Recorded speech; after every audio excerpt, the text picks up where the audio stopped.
And so they said, go, like you need to have an ultrasound. So it started with that. And the ultrasound basically revealed that I had a period in which an egg was released. Like, they could see this on an ultrasound. And then there's this thing. And you know what? It's going to go away. It's just this thing. Who knows? Fibroid. So that happens, and I report to my team and say, okay, I have a thing. And they did not like that.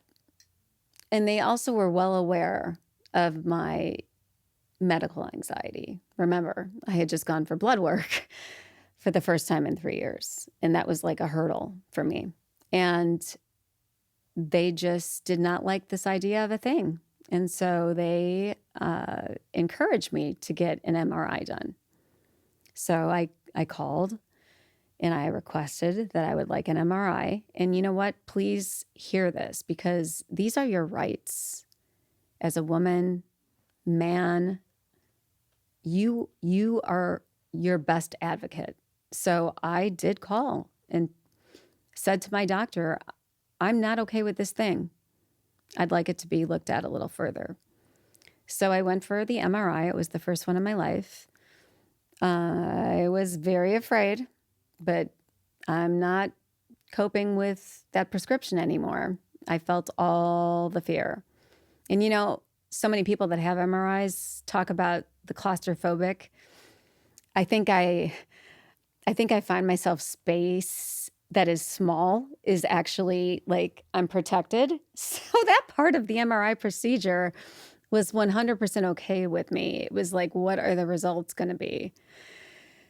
And they came back. And when that came back, it was this thing had suspicious malignancy. And again, it was kind of like, we're not concerned. It's suspicious, but that can mean a million things. I report to my team, and they are not okay with that. And so then I had a CAT scan, and that was really a tough experience for me, just because I don't know.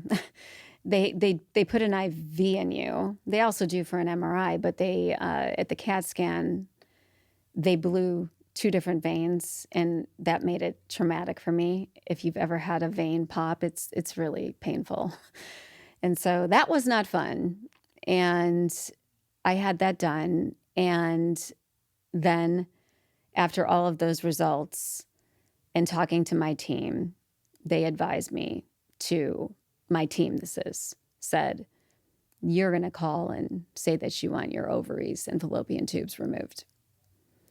And so I called and said, I want my ovaries and fallopian tubes removed. And at first it was met with some resistance, and let me say, I love my doctors. Just, they're on my social, so you will see that I love them. And it's just a story about how you know yourself best, I think, is the bottom line here. And I went and said, I want to have this done. They encouraged me to have just the one ovary out that has the thing. And I said, no, I will have them both out and my fallopian tubes. And that brings me to my first surgery. And that happened, I'd have to look at the day. It happened, I believe, in early August, maybe late July. But God, that was probably one of my really, really tough days. Highways of love, is it gonna be